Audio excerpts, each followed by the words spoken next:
Oh, did you see the Did you see that? I think I posted it in Oh no, I don't know if I posted it in Discord or I just sent it to Stormrage and Deck Tech. Did you see the trailer for the Deadpool DLC for Midnight Suns?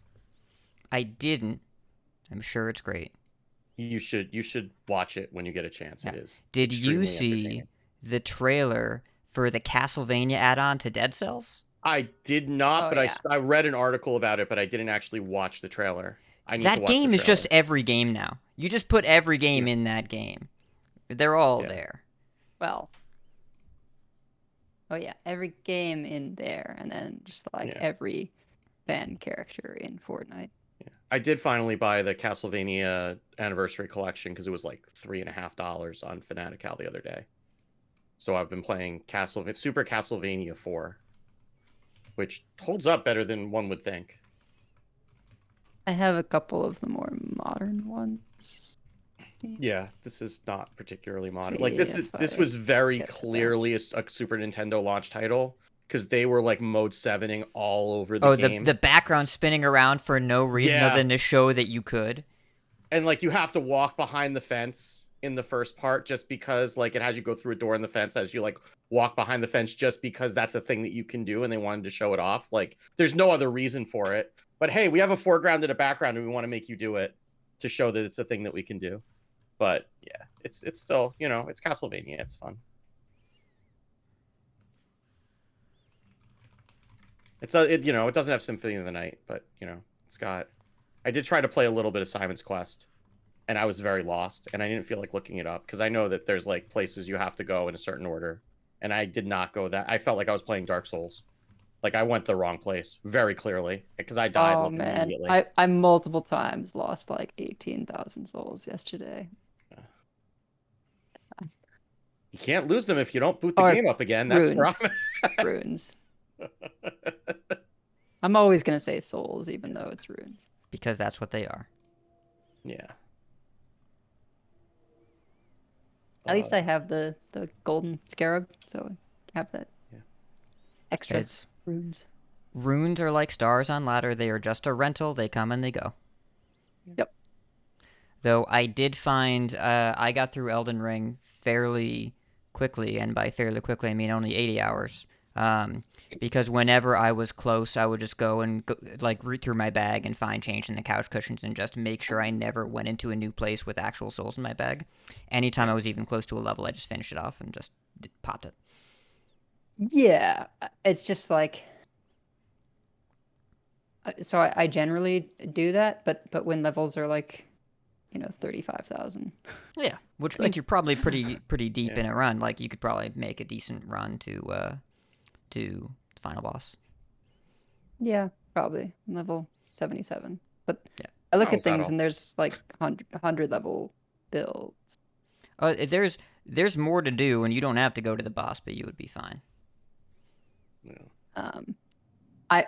I'm very underrepresented in vigor though. I was fighting Radahn and I was like, I wonder how much I'm supposed to have here. Oh, like 10 to 20 more than I do. Oh, I thought all the guides say like don't even bother with vigor because like What? you're gonna Vigor die is in one hit. HP. I know. There's like you're just gonna die if you get hit anyway, so don't bother. Yeah, That's but being not able to take more than one hit true. is. Yeah, that's I think false. most things say go to the soft cap at least. I don't know. Maybe I was reading the wrong. Maybe that's why I was struggling so much. So I was reading the wrong guides. The guide that says, I'm also- what do you mean? You don't need vigor, just Well, parry. I use mean, a I'm small shield and I'm parry. also playing. I was also playing a mage, so like no amount of vigor was gonna help me if I got hit anyway. Like I'm probably just gonna melt. That is untrue. Even with bad armor, having more health is generally better because your flasks mean nothing if you can't take a hit. So Yeah, but my flasks aren't for health. They're for mana. okay, all of them. Most of them. I'm not getting anywhere near. If I'm close enough to something that can touch me, I'm probably gonna instantly disintegrate anyway. So I'm just staying the hell away. Like the way I'm playing this game or have been playing this game, and I may get back to it, is very different than the way you've been playing the game because my tactic is run away and then try to hit things from a very safe distance. You haven't been trained on the roll into it yet. No, because if they're close He's a enough for priest me player. to roll in any direction, I'm already dead. So I'm actually just like throwing things at them from across the room. Despite my dislike for the fists in Hades, it is kind of funny that my primary weapon has been the hook claws in Elden Ring. Because you were a hipster. What? But they're great. It's like 120 bleed. They're okay. They're solid. It's you doing your own thing. That's a compliment. Hipster's not an insult. I also have the poison bow, which has been really nice. See, I've got this thing called rock throw. It just like generates these giant rocks from like all the way across the map and throws them, and then I don't have to get anywhere near them, and it's great when I don't die. I mean, I do summon Banish Knight Angeval to like tank while I poison them with arrows, and then sometimes do some bleed arrows. This is why I have summons to kind of like distract them so I can throw rocks at them. So Craptasm, there's a YouTuber that I really like. His name is Zero Lenny. He is a crazy British guy, and he has been doing a series of YouTube videos where he uses the IGN walkthroughs from the Souls games when they launch and following every instruction to the letter. Like, oh no, there's in Dark Souls 2, it says even your mom could do it, so he went and got his mom and had her do the boss. Like, oh no, she did it. It's a very literal following. It is super funny. I'm gonna link that in the chat. But he's very funny and also definitely a crazy person. Yeah, here it is. But did he do it? Did he have her do it on a dance pad? He didn't. Did you see that her dog is better? I posted that. Yes, you did. Yes, so I you saw did that. see it. Yeah. Okay. Yes. All right. We should probably do a Hearthstone podcast. Should probably do that. Do you all have your local recordings ready? We should do an Elden bonus at some point, but at some point. Bonus episodes or a bonus about making Radiohead albums with Super Mario 64 sounds. Maybe. In case anyone is wondering, yes, this is what it's like inside Steve's head, all the time. Yeah. Wait. So is this the funeral, and then with the bonus episode is the wake? Is that? It's. Come on now. Sure. We will have to find a new middle section of the show. By the way, we gotta figure that out. Because that's what it's like inside my head. Because my head is a scary place. You don't really want to be there. Man. I've described my own head as being surrounded by a bunch of people shouting with a notepad and a pen in the middle. Yeah. It's a lot of. There's a lot of bees. That's what it's like a lot of the time. Just a lot of bees. The bees don't sting. They just fly around and make noise. They're nice bees, but they're still bees. I've got my local recording. Yeah, I am also recording, and I am seeing waveform. Recording. Testing here, testing there. All right. Shall we? 3, 2, 1. 3, 2, 1. Starting the show in 5, 4, 3, 2. Shadows hide you. I am listening. Our paths converge. So good to see you. Hail to you. Never lose hope. Here for a chat. I hear you. It has only begun. Fight on, friend. Hello and welcome to episode 379 of Coin Conceit, a Hearthstone podcast dedicated to making the competitive side of the game more accessible to you, asterisk. It is Thursday, January 19th in the evening. Joining from Gadgetan, New York, it is me, Ridiculous Hat. From Nomergon, Ohio, she can stop laughing, it's Edelweiss. Hello. I'm sorry for ambushing you for that one, but actually, no, I'm not. I thought about it. I'm not sorry at all. From Northern... dark humor always gets me.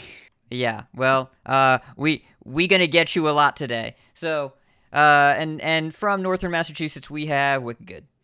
Hi. Hello.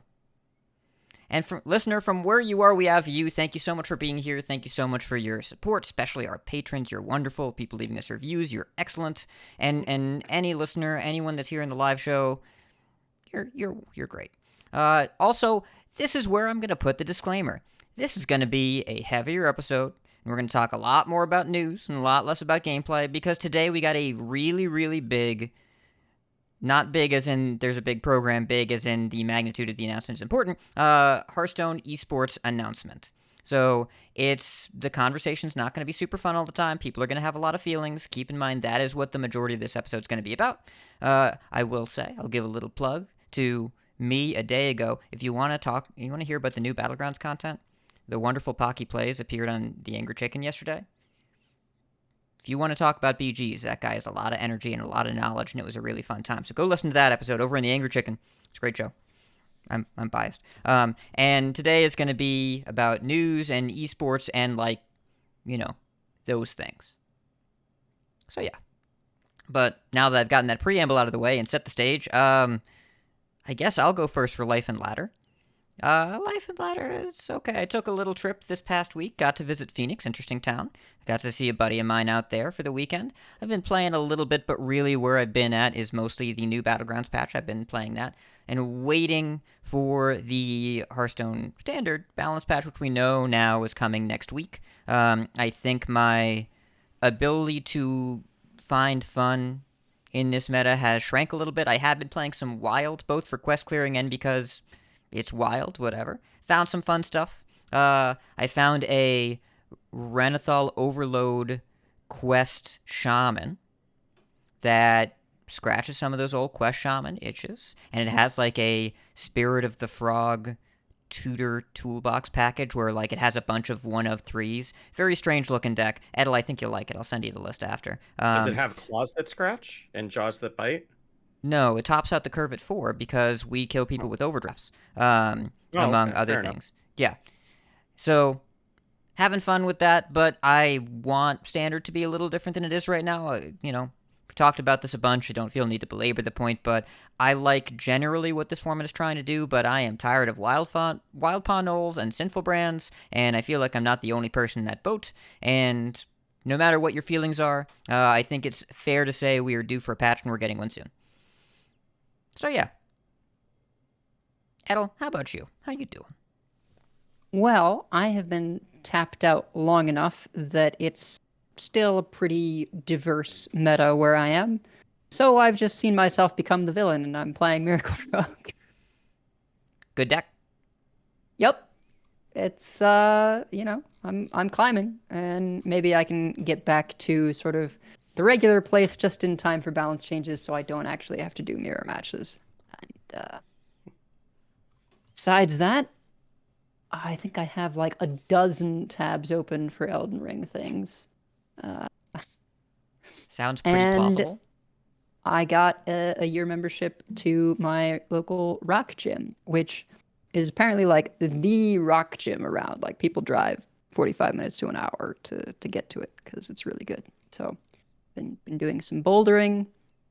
At first I wasn't going to today, and we got that announcement, and I was like, nope, I need this. And yeah, it's nice to actually do some physical activity puzzle solving, because that's kind of what bouldering is, right? Figuring out how to send a route. Some things I just don't have the strength for yet, but hopefully I will build that up along the way as well. We managed to send a route that had been giving us trouble for a couple weeks, so that was cool. So how long do you have to train there before you can challenge Brock and his Geodude in Onyx? That's not how that works. Well, that's what I thought of when you said Rock Gym. I'm like, oh yeah, Rock Gym. And then you go to the Water Gym next. With Misty. No, I am actually trash at swimming. I did a pentathlon at one point, and my fencing master said that he's pretty sure the person who won the swimming did so because they had my lane after me, and the amount of water that I regurgitated made them want to get out of there as soon as possible. That sounds That's concerning. Yeah. I mean, I've never I been a big can fan. swim. I just took in a lot of water. I've never been a huge fan of swimming either. It's just like it's too wet. Yeah. Yeah. Dry swimming wouldn't work quite as well. I think that's walking. Yeah, pretty much. Or crawling, I guess. Yeah. Flailing, maybe. I don't know. How's your life and ladder? Before we go off the Well, rails you can- completely. Well, you can replace Elden Ring with Midnight Suns for me because that's where I've been spending a lot of time. That game is amazing. I just finished Act 1 last night. I really am in love with that game.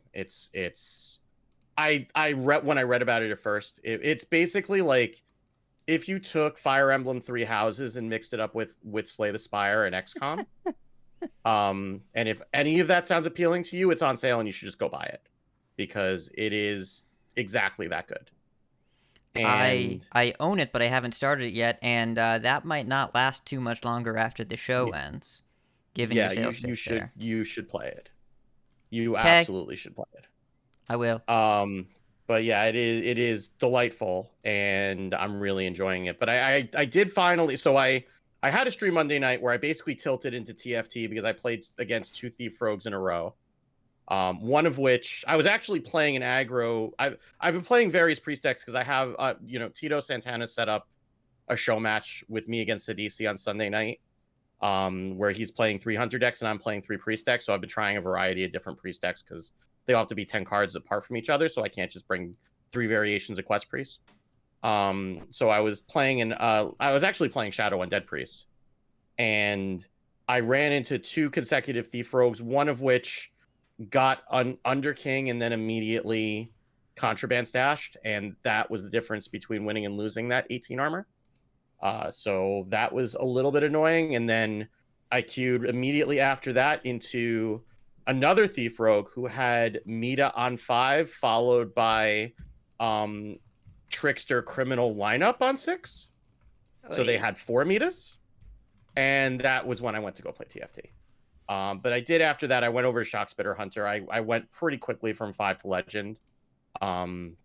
Mostly like Blister Guy style on my phone, just like jamming a few games on my phone and got there and so then I've been kind of like, like the 6,000-7,000 Legend, which is fine. I'm not really too concerned about climbing. I'm more concerned about practicing these decks. But I did before the show today, queue into one Funky Monkey who The banana dude.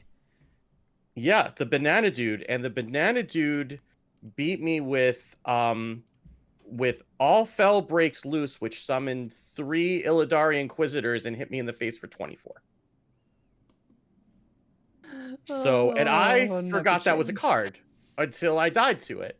So, GG Funky, but I mean, I can't even be mad at that. Like losing to Funky that's fine. I would much rather lose to All Fell Breaks Loose than, another, Mita into criminal lineup. That's much more interesting.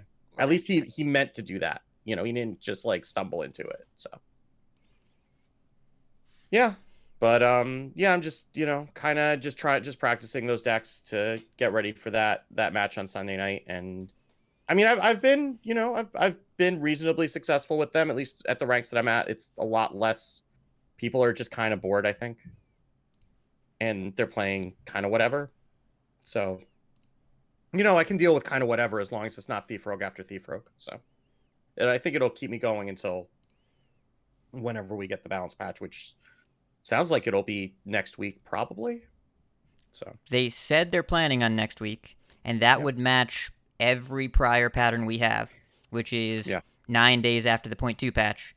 And also, Aleko told us. So, we'll see. Yeah. You know what? We're talking about news. Why don't we get into the news? Let's do that right now. We should do that. Gadgets and Gazette always gets the scoop. All right. We're going to start with news that isn't about esports. Got the 25.2 patch. This is the big BG's patch with Undead. We talked about a lot of the units. There's, did a deep dive in the Angry Chicken yesterday if you want to go into the strategy of it. We're not going to do that here, but we will talk about some of the basic stuff that you do need to be aware of. Couple nice changes. Well, first of all, quests are gone. We knew that was going to happen, but we have been told by Mitchell Lowen, one of the designers who always does clarification tweet threads, we have been told that they will come back at some point. They're not gone forever, but they are gone for right now. The 15 damage cap now persists until both the hero has died and you hit 10 gold. So a disconnect in the Yay. first 8 turns will not cause you to randomly get one shot. Really nice change. Also, So that means there's actually a damage cap now. Yes. correct. Because Yep. unless you're playing at high MMR, there's almost always at least one person who is not there after turn 1. Yeah, because they looked at 2 heroes, said, nope, neither of these, and then they quit out and started a new game. So that's nice. The armor is now displayed on the side bar, overlaid over health. Looks like it's just a little gray bar where you can see armor visually without hovering. Kind of nice. There are dual type minions added, as we know. Undead is there for 2 weeks. They're going to be in every lobby. Then after that, they'll be in 3/4 of every lobby. Then after that, they'll be just the normal 50% chance 5 out of 10 tribes. In addition, as of right now, turns 5+ are 5 seconds longer to allow reading, but they'll hotfix that out at some point. They do this every patch. It'll probably be like a couple weeks where they give us a little bit extra time in those turns so we can read cards, and then that'll go away. There's the new Battlegrounds track. I will say, all the skins this time, total bangers. Really, really well done. All of them look very pretty. But, same structure as before, 40 levels. Missions inside BGs. There's also a Lunar New Year event, and it's an event track that rewards you with BG's cosmetics. Most people will finish this without a lot of intentional effort well before the next season in 4 months, but it's in there. And it's worth noting, the skins are great, but hero balance is not quite what it once was. Quests were doing a lot of invisible work to normalize heroes to the point where people were saying actually the bad heroes are the good ones because they would have more armor and finish quests quickly. Now we're back to as it was before. The good heroes are good and the bad heroes are bad, and we'll see how wide the range is of performance there. I don't trust stats yet. It's only been a couple days and there have been multiple hotfixes already. Though if you see Putricide, you should probably take him. I would recommend that. But yeah, it's early to say. We do know that Undead is good. I don't think it's quite on par with Naga in terms of release power level, maybe on par with Quilboar, maybe even closer to Elemental, somewhere in that ballpark. They will definitely change them and make them worse. Does not feel completely insurmountable, but it's strong. So they're in there. Happened. The patch brought a bunch of other things, and I will say, this is not in the patch notes, the volume on the constructed heroes from the Tavern Pass, and also Edwin, that was way too loud. Those seem to have been brought. I don't notice them anymore, so I assume that they're smoothed out. Because that bug, the thing about that bug, is that whenever you ran into it, you really knew it, especially if you were wearing headphones, and I haven't noticed it, so I'm assuming it's fixed. Come to think of it, I haven't hit the ceiling in a couple days, so I think that tracks. Yeah, it's possible. What else? We talked about that. Oh yes, the Heroic Tavern Brawl is back. Yesterday, this was the big story. Funny how things change. So we thought this was going to be the whole show 24 hours ago. To be fair, I think this will take at least like a minute and a half. So, when this patch notes blog came out, we were told about Heroic Tavern Brawl coming back, and that was on. It's coming back on February 1st. For those that don't know, 1,000 gold to enter. You get kicked out when you lose 3 times. It is matched by wins and losses like Arena. So it's basically an in-client asynchronous tournament in a way. And my favorite response to this being posted yesterday, which turned out to be quite true and prophetic, was, "Hey, this is your Hearthstone esports announcement this year. Not that far off from the mark." Yeah, Adelaide told you. Dark humor. It's gonna be laugh riot for you. That tweet did not age well, no. Or it aged extremely well. It really did. One or the other. Yeah. So anyways, it's super sharky. The advice that I have for any listeners, if you're not sure about this, absolutely do not do it. It's 1,000 gold, basically $10. It is always positioned before a gold purchase, usually the mini set. I'm not going to say it is super intended to drain your gold reserve so you spend real money on it, but I'm also I can't disprove that, and the timing is very subtle. particular. Yeah. And also this time, there is something that's added and valuable, is that if you get 3 wins, you get the first female Death Knight skin. Really cool. Only obtainable through this for now. We don't know if there will be future acquisition methods, but only obtainable through this method for now. Which is like cosmetics that you can display based on performance are cool. However, a lot of people are going to spend 1,000 gold on this because they think 3 wins is not a huge deal, especially people that maybe don't push ladder all that hard. And they're going to get sharked out of a lot of money. Now, since this was posted, there was a clarification posted yesterday that I actually noticed during the recording of The Angry Chicken because it was added last night. It isn't 3 wins in one run, it's 3 wins total. It's not great that if you really want the skin, you have to dump a bunch of money in, but at least it's not completely out of reach. If you win one game 3 times, still 3,000 gold for a skin, but Yeah, it's somewhat within weird reason. because it's like it is at minimum probably like 10 to 20 bucks, which is 1,000 to 2,000 gold. Now it is one that you can get with gold from the jump if you think about it like that. It's just such a mixed bag because on the one hand I agree that it's cool to have something that you can get and say, look, I managed to do this thing and sort of show off with it, right? Because a golden legendary or whatever like is just there's nothing inherently special about that. Like it's really cool to have all these high rewards at the top of Heroic Reliceum, but there's nothing that says that you got it specifically from a 12-win run, right? And I almost feel like this was a half measure and sort of like bad in both directions because it's not really something to super boast about to get to 3 wins. And it's also like not incredibly it's like not everyone will get it enough where to the point with it you'll for sure get it in just one run. So it sort There are of a lot just of players misses that I on both think- ends of the spectrum. Yeah, there are a lot of players that I think would never enter an event like this and have never before but want the skin. Right. And Right. those players are at risk of spending a lot of gold because they don't understand the challenge. And like 3 wins is not something like I'm not going to go to Twitter and brag about it, but it's not easy. And even if you assume a 50-50 win rate, a friend in our Discord, Rawrang, ran the numbers, assuming that even if you get a 50-50 win rate, it's going to cost you a couple of entries to get this on average, and that's assuming that the amount of people entering that would not otherwise play the tournament are defraying the sharkiness of the event overall, which I also think is not a guarantee. So I'm at least grateful that it went from 3 wins in one run to 3 wins overall. I do think that means a lot of players are going to spend the equivalent of $20 to get this skin. And I would not be surprised if it is a somewhat rude awakening for people to say, oh, I want a skin. Oh, it just says win 3 games. Oh, that's not so bad.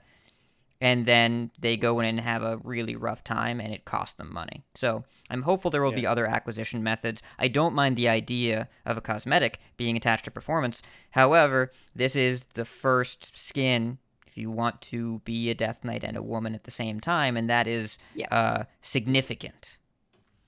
Yeah, and they just had Mograine that they could have made Mograine this skin and had Mograine be the one that was on the track or whatever. And I guess there's a couple things here, right? Like one of the things that goes into 3 wins isn't that big of a deal is because like being on ladder kind of regresses you to a 50% win rate, more or less, right? So you think, 3 wins, okay, I probably played a 50% win rate. You're playing at a 50% win rate against other people of your rank.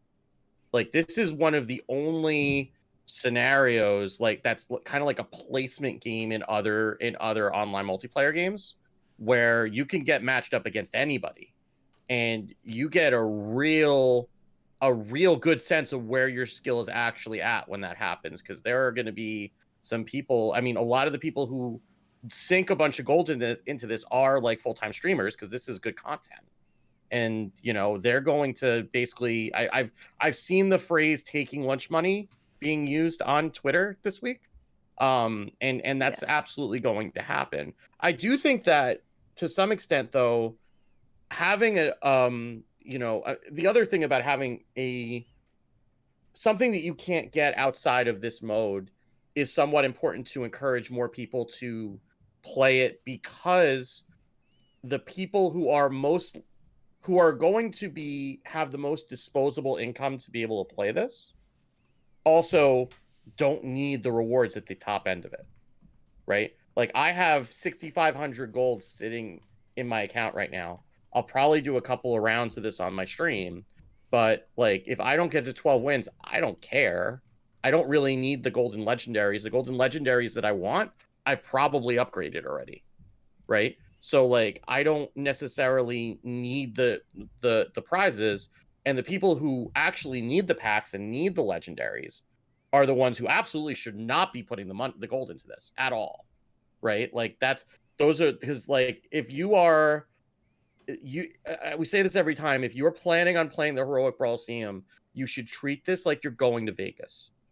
And if in that case, you should be going with a budget and expect you are going to lose everything and be happy with whatever you get out of it, because that is going to be the most likely outcome, just speaking realistically, myself included. Like, I've had a couple of 7-win runs, and that was kind of like where I peaked, and I think I'm an above average player, right? So like, if you're going to play this, just know that don't be looking at the prizes at the top end. You should be expecting that you're going to get maybe like 50 gold or 50 dust back, and just be okay with that.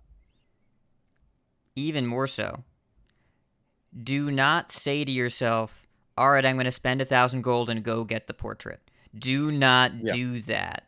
That is the fastest way to the dark side that I can imagine.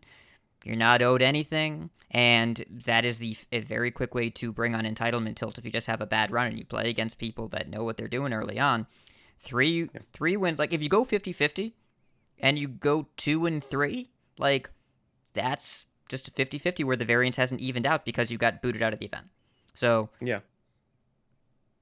Just and remember that the mini set's coming in 2 weeks or so, right? So, and that's going to be usually 2,000 gold. 2.5-ish probably. 2.5-ish. So like, you probably want to have 3,000 gold in the bank by the time that you stop doing this. No, wait, 3.5-ish. Right?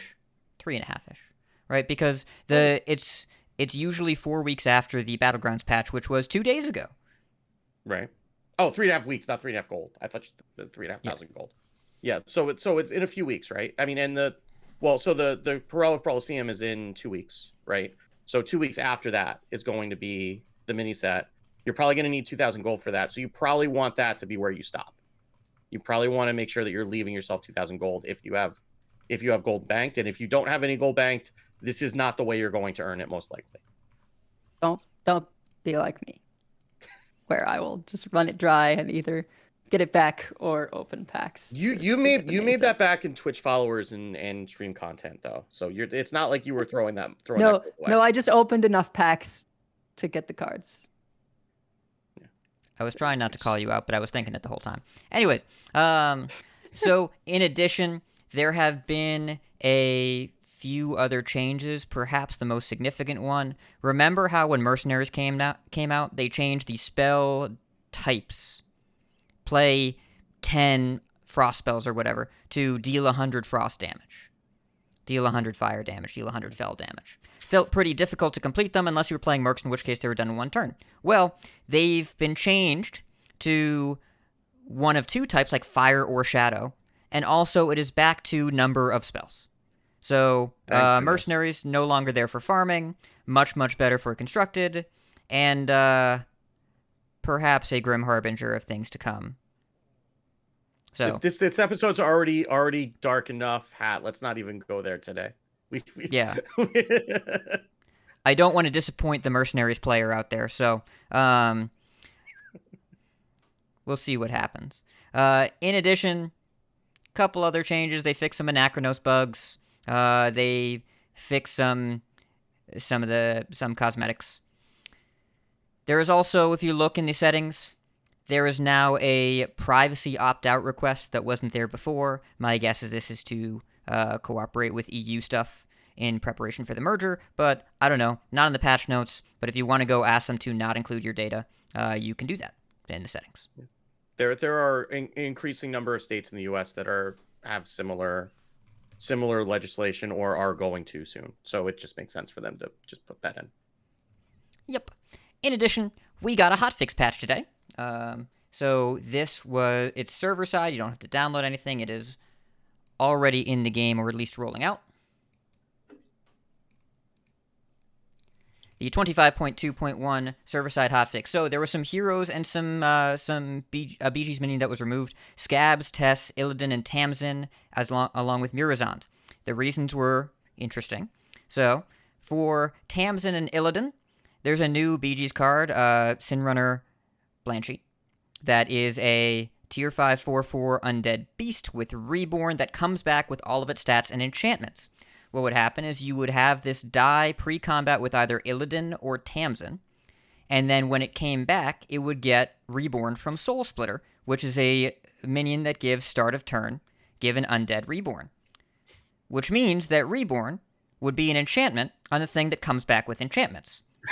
So it would come back as a 4/4 with Reborn. And then that would die, and it would come back as a 4/4 with Reborn. And you get where I'm going with this, amazing. which is infinite. So they took that out and then changed it and then put it back. There was also a bug involving taking Putricide minions and sometimes even tripling them, where if you tripled a Putricide minion, you would discover Lord Victor Nefarian from the Solo Adventures. You would play it as a hero card. It would transform you. It would gain you 30 armor, and it would softlock the game. It was perhaps the strangest bug I have ever seen. But there also... I feel like if I didn't know better, I would feel like you were making up a story right now to see if we're paying attention, because I saw a clip. It sounds bizarre. The pop-up had it had a coin and I think some blank minion, and then it would get, and then Lord Victor Nefarian, the art from the Blackrock Mountains solo content, and you would play him. And the streamer, gained 30 armor, the turn ended, and they were Nefarian now. It was really bizarre. Not on my bingo card. And they removed that from the game and put it back. And there have been a few weird... Imagine if they got partner in crime and they had to get their golden buddy, though. I don't know if Lord Nefarian has any buddies, but it's unclear. So anyways, they fixed it. You don't have to worry about it. They have already hotfixed, patched Professor Putricide. They removed a couple minions from the pool. They removed Wasteland Assassin, which was the 4/2 Stealth Reborn. I guess too powerful. As well as Devourer of Souls, which was the Tier 6 thing that's used in Mind Warlock. Whenever a thing dies, it gains the Death Rattle. Those are gone. I am guessing they were way too good. They have been replaced by Possessive Banshee, the thing that gives +2/+7, and a new minion called Cursed Shadow, which is a 7/5 undead with stealth. I guess the Reborn was problematic. So, either way, that's been changed. Galakron and Toki has been nerfed a little bit. Drekthar, Greybow, and Togwaggle have been nerfed a little bit. They were moved down in armor. Pyramid gained some more armor. That's BG's. In Arena, Malignant Horror can no longer be drafted. Hooray! Took a little while. But for those unaware, if you were playing Arena, before it got buffed, Malignant Horror was the best card in the format. And then they buffed it. It's unbelievably powerful. And it has been hotfixed out. So, hooray, Warrior and Hunter got buffed. In duels, Tome Tampering and Shock Spitter were banned. There was a lot of Tome Tampering Thank goodness. They were both pretty gross. Steve, you've been playing duels. Talk to me about these. Yeah. I haven't seen many Shock Spitters, but Tome Tampering would get paired with the Jailer.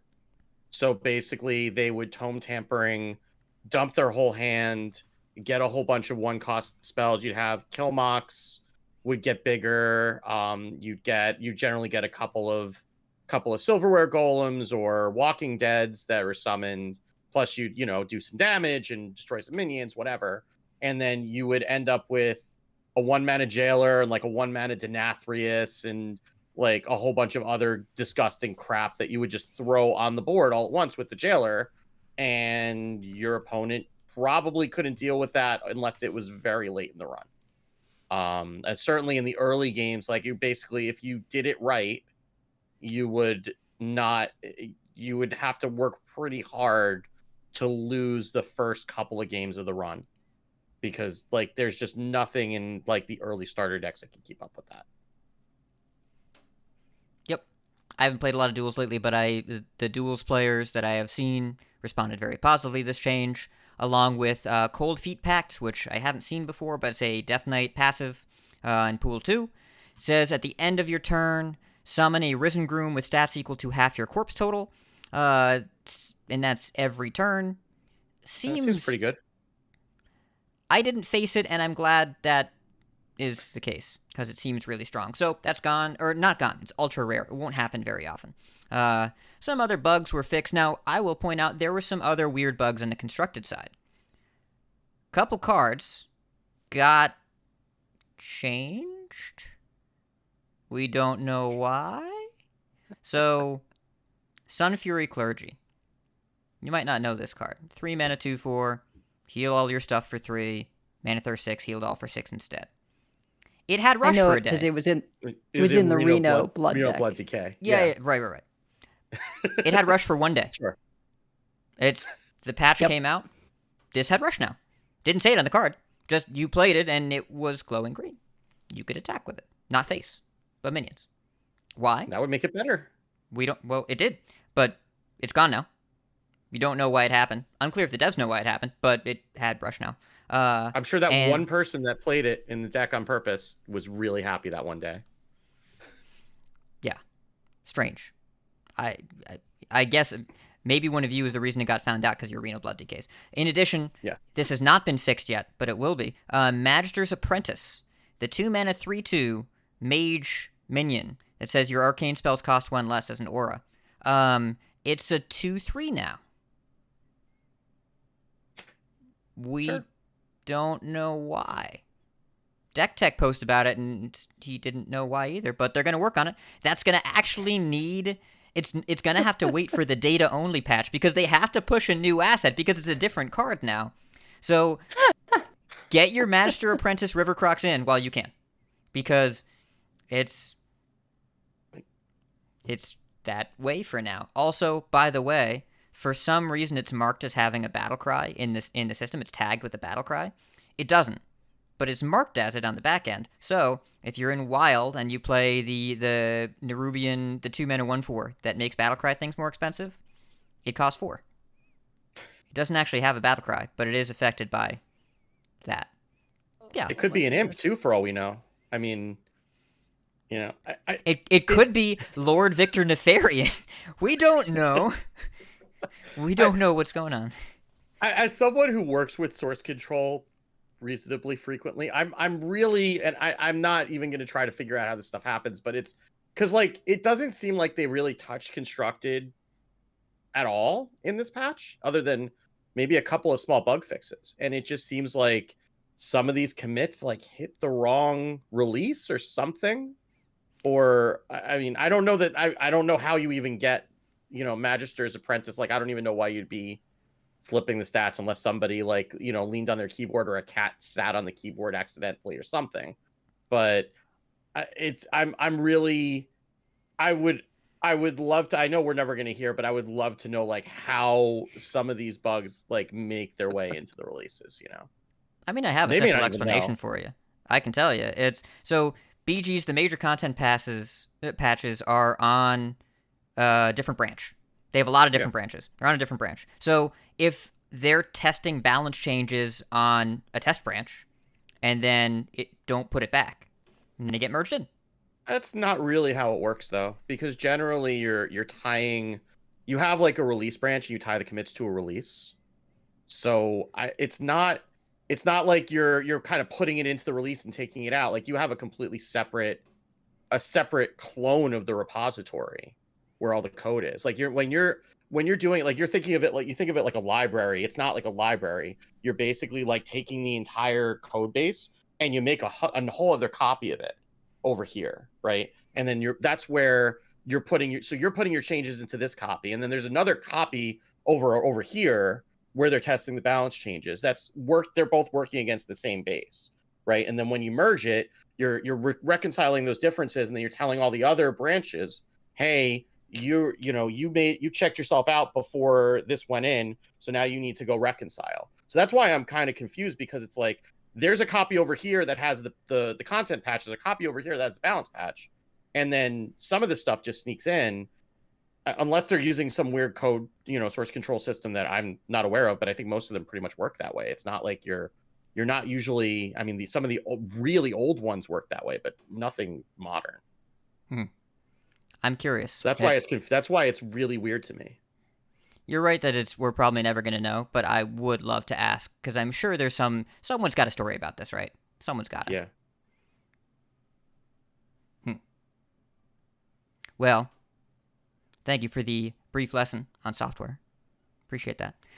In addition, they have fixed a couple other things. Some duels, hero powers. There was a solo content in one of the Book of Mercenaries encounters that depended on Forsaken Lieutenant costing 2, cost 3. So they put a 2-mana version in there. I don't know. In addition, we know that next week, from an Aleko tweet, we're getting balance changes. Aleko said, hey everyone, I know a lot of you have been asking about standard balance changes. We're putting together a pretty big patch for 1 week from now. In all honesty, I wish we could have shipped this patch a little sooner. The holiday break pushed our patch schedule, but the meta doesn't take a holiday, so I empathize with players who feel like this patch is coming late.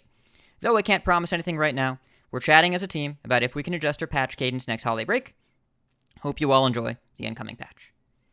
So, appreciate the communication, appreciate the sentiment, and I think even the most seasoned defenders of this meta can say, okay, it's been a minute, because if we get it a week from today, which I think we're anticipating, that will be 5 weeks, and that is a long time by modern Hearthstone standards. In addition, the last 3 Decembers have been dominated by format imbalance for longer than players would have liked. For those who don't remember, last year was also Wild Pawn Knoll, except it was 2 different Wild Pawn Knoll decks, and one of them had multiple ice blocks for some reason. And then the year before that, it was Evolve Shaman and Whirl Kick Rogue, which did not have Wild Pawn Knoll because the card didn't exist yet.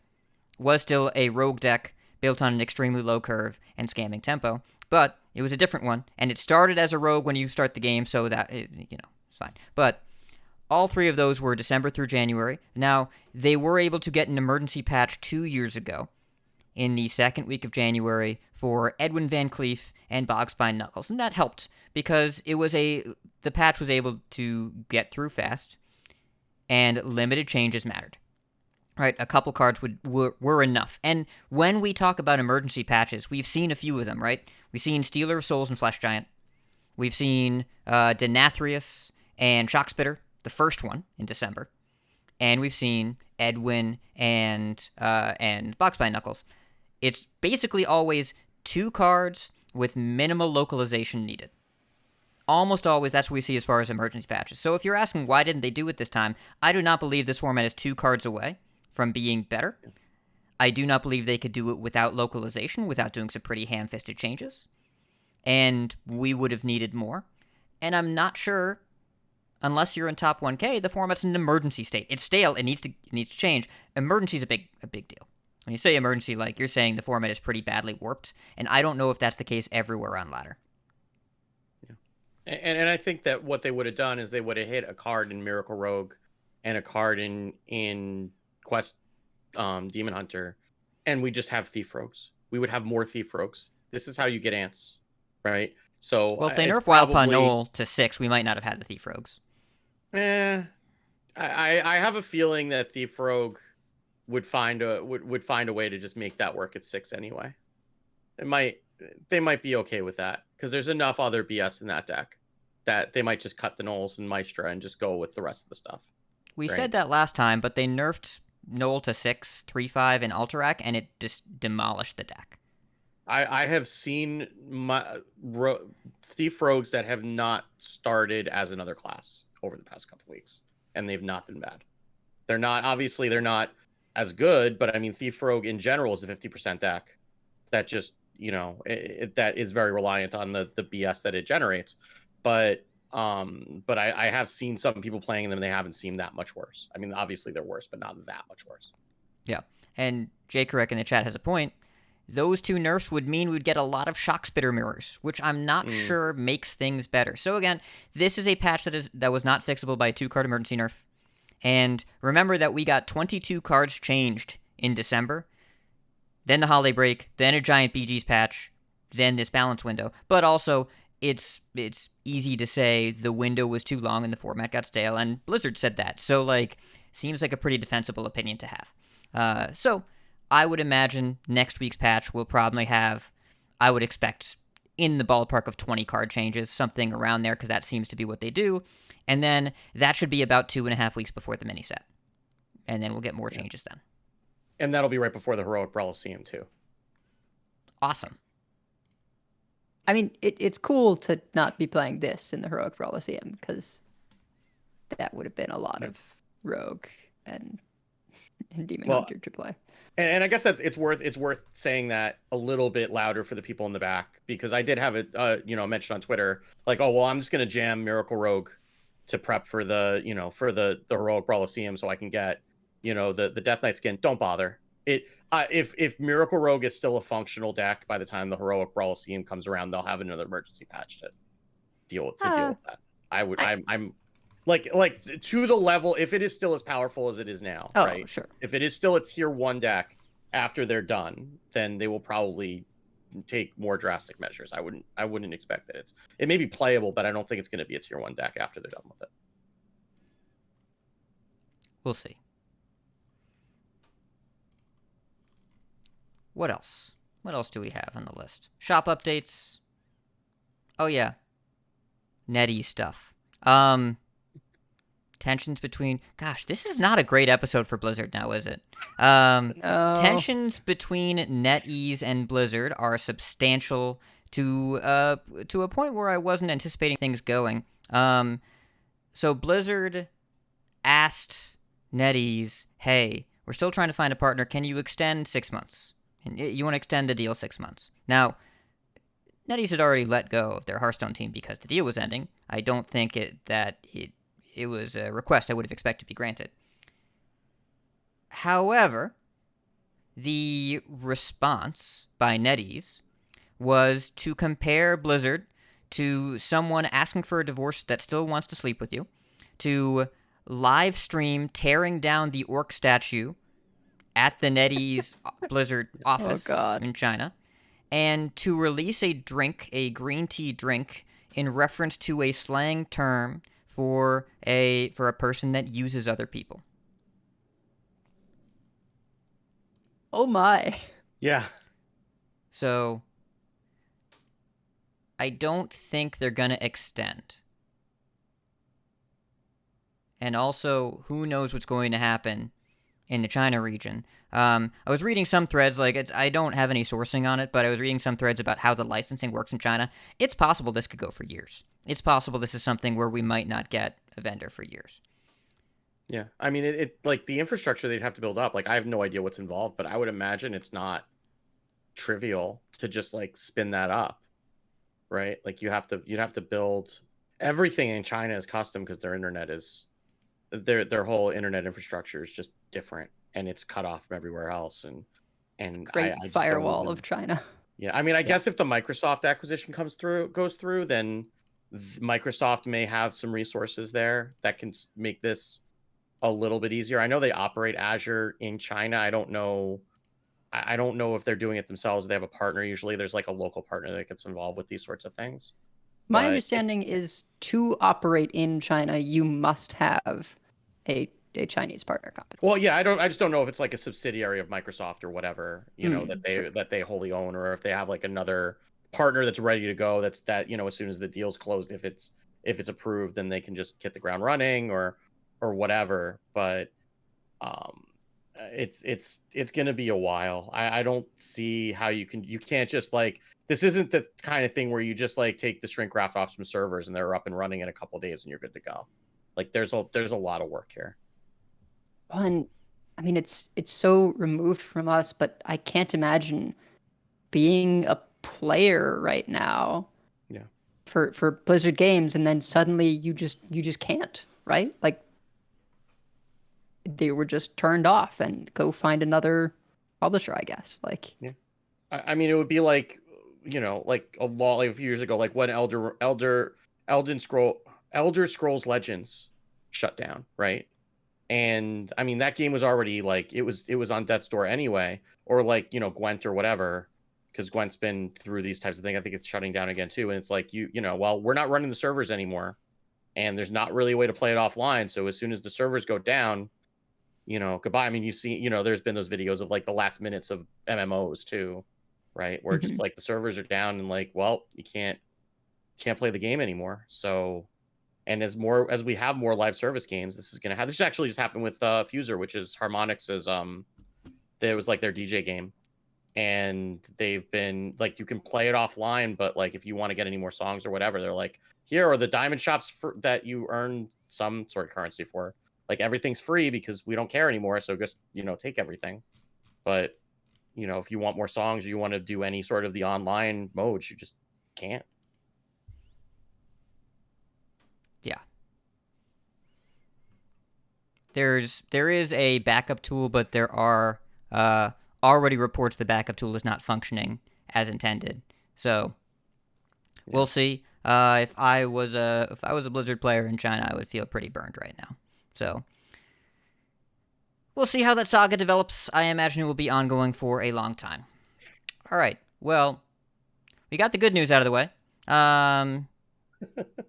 Shall we talk about esports? Here we go. It's the Grand Tournament! So we got the announcement, and we may wish that we hadn't. So that came out today from as a tweet from HS Esports announcing the 10th year of competitive Hearthstone, and the blog post starts very positive. Are you ready for the 10th year of competitive Hearthstone? This year is going to look a bit different from the previous few, so let's get into what's coming. Yeah. That is the understatement of the year. it could have said, "Are you ready for the 10th year of competitive Hearthstone?"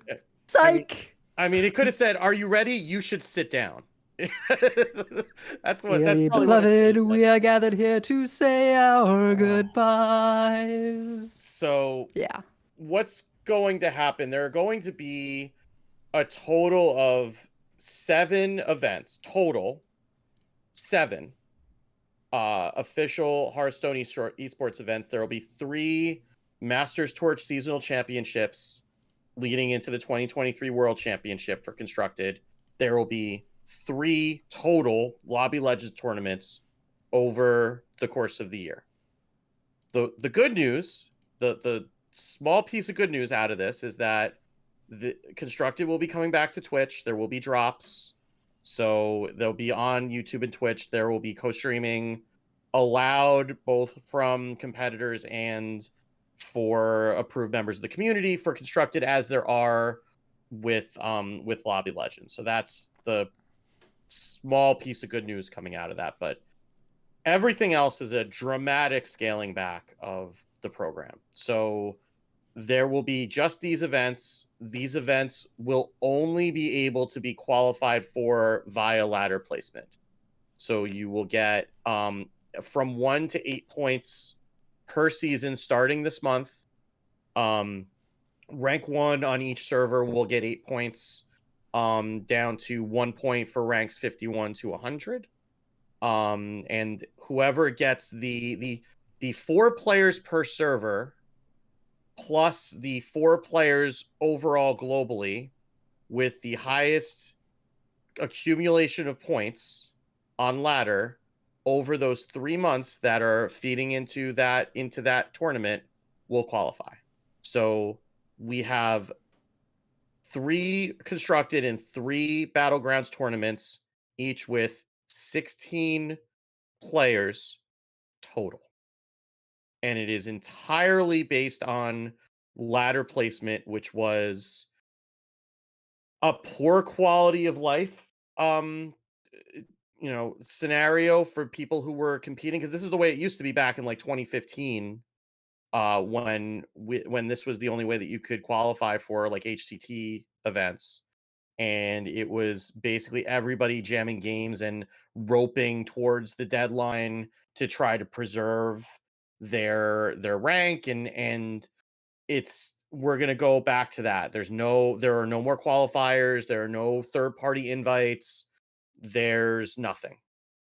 The Lobby Legends tournaments will have a $50,000 prize pool each.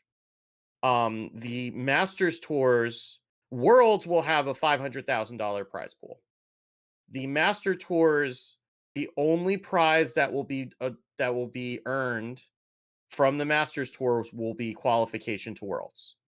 So you will grind ladder like a goblin for 3 months, and to get into a 16-player bracket to hopefully just qualify for the tournament where you can actually win money at the end of the year.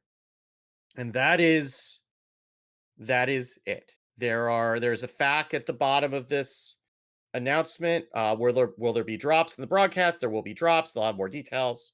There are no more regionalized broadcasts. So some of the other regions, like Latin America, Nayara was and Rain and a few other casters were broadcasting in Portuguese. Those will no longer be happening, at least sponsored by Blizzard. Those may get converted into community co-streams if those people are interested in doing that. And I'm sure there will be some people who are willing to do that as a service for the community, but they're not going to be compensated for it outside of whatever they're going to earn from Twitch. How come there are only 3 Lobby Legends tournaments? We want to focus on one main Battlegrounds event per expansion. How come the Masters Tour events don't have any prize pools? With players having a direct qualification path to the World Championship by playing ladder, we want to prioritize rewarding the most consistent players over the course of the whole year. And then they have other questions that are kind of indicative of what people's mindset's going to be by this point in the announcement. Does this mean that Hearthstone is failing? That's always a great question to see in the FAQ. But the current scope of Hearthstone esports is separate from this discussion of Hearthstone. We're thrilled with the upcoming content plans for the game and can't wait for players to see what's being worked on in the years to come. They're reiterating there are no third-party invites. They talk about co-streaming. Does this mean HS Esports is being canceled in 2024? We don't have anything to share on the 2024 program at this time. It's worth noting, these are frequently asked questions. It is very accurate. They're not answered, but they are asked. But it's the way that it was described to me. I was talking to someone about it today, and they said it looks like esports wrote the questions and PR answered them. Yep. Yes. Yep. So the other ones that they touch on is because of low viewership from being exclusive to YouTube the last 3 years. The response is, our goal is to balance the cost of running esports productions while taking into account the size of the competitive community. I'm sure we'll talk about that question for a while. Now that HS Esports could be on Twitch, why not increase funding to bring players back? We're excited for the Masters Tour to be back on Twitch after 3 years and are eager to see what our audience there is like. The new program is sized for sustainability as Hearthstone Esports turns 10. And then a couple of questions about China, but long story short, players living in mainland China are not going to be able to compete. They'd have to do weird VPN things that would probably get them in trouble with the government. So it's probably good for their own sake that they don't get involved. And I'm sure that would cause other international incidents for Blizzard. But this is the reaction on Twitter today was, I was expecting anger, but it was actually just sad. Just grief. It was grief. It was just it was basically like a funeral. And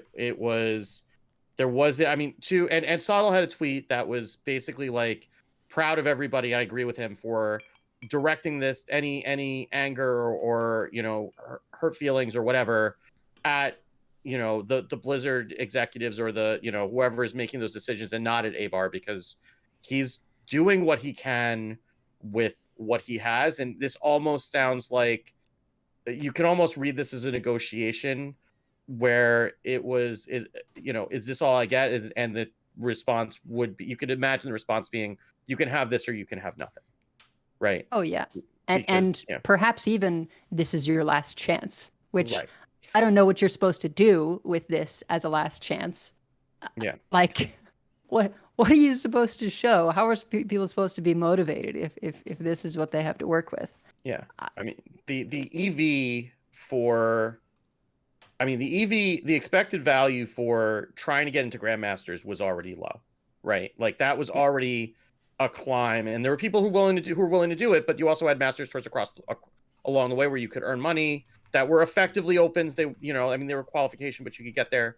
The prospect of having to grind ladder for 3 months minimum to get into a 16 person tournament where you have to, I would presume, top 4 that tournament. I would presume that they're going to have a 16 player worlds. So let's just they didn't say how that's going to flow, I don't think, but let's just say it's top 4. So you have to top 4 that tournament, get no prize money, and then get into worlds where presumably you would get paid just for qualifying eventually. It's very hard to justify that unless you're just the kind of person who's just going to grind ladder because that's what you do and you're going to do it anyway. So if you qualify, then you qualify. But I like the kinds of players who are tournament competitors, right? Who are looking to get in and then, want to prove themselves in a conquest format. It's got to be a really hard prospect to spend that much time grinding ladder just to have a chance at qualifying. Yeah. We talked, the three of us, about all this stuff pretty extensively, honestly, before the show. Yeah. And I think you had a good point that was basically, this is not so much because of the lack of viewership on YouTube. That is a piece of it, but it's sort of more that the success of the game has continued in spite of the decline of esports. And so they can look at the things and say, oh, you know what? These people are like a vocal minority and we don't actually need them because the game will still be successful without esports. So to the corpos on the business team, why do they care, right? So, all right, I'm going to start here. First of all, today is a sad day. No matter what you think about Hearthstone esports, no matter how involved you are or are not, this is a thing that people enjoyed that is just not going to be around anymore. It is a thing that compelled people to play the game we love, that is essentially a complete token shell, whatever you want to call it. It used to be, a lot of carrots and a lot of string, and now there's like one carrot and a broken down treadmill. And that's all that's left. It is just token representation. Things are being taken away from people that want them. It is a downsizing of a chunk of the game. We don't know if there's any replacement or reallocation of this money. I'm sure that it goes somewhere. But also, the company lost its largest region and is going to be bought by another company. Some things are going to go away for a little bit. But I'm going to say a lot of things here in the next few moments that sound like I am being critical of esports as a concept, and they will be. That does not mean that I am critical of you, listener, for if you enjoyed it or if you're sad today. I think being sad is totally reasonable. I think if you had a dream to participate in esports, no matter how distant it was, I think that it was good that you had that dream, and I'm sorry that it is taking some damage today. Even though a lot of people, they have the dream and they don't necessarily act on it, right? But that's enough. Having a dream is okay. Having a dream is a good thing. And a lot of people had their dreams taken away today. I'm going to be very critical of esports. I am an esports short seller. I haven't believed in it for years and years and years. I was a competitor in Magic the Gathering many years ago. And then after spending over 15 years in corporate America, I've become very cynical. And unfortunately, my impulse to be as cynical as possible hasn't steered me wrong yet. So that's what I'm going to do when I talk about what this program is. But please, don't listen to that and say I'm defending Blizzard and don't think that esports matters and that people that like esports shouldn't be sad.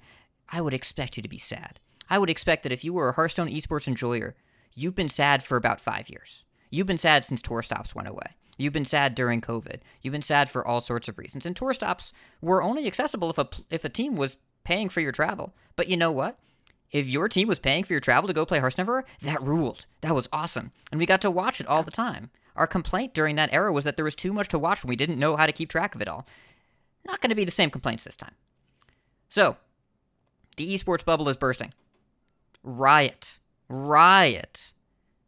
is shrinking the LCS a little bit and had layoffs today in the esports department.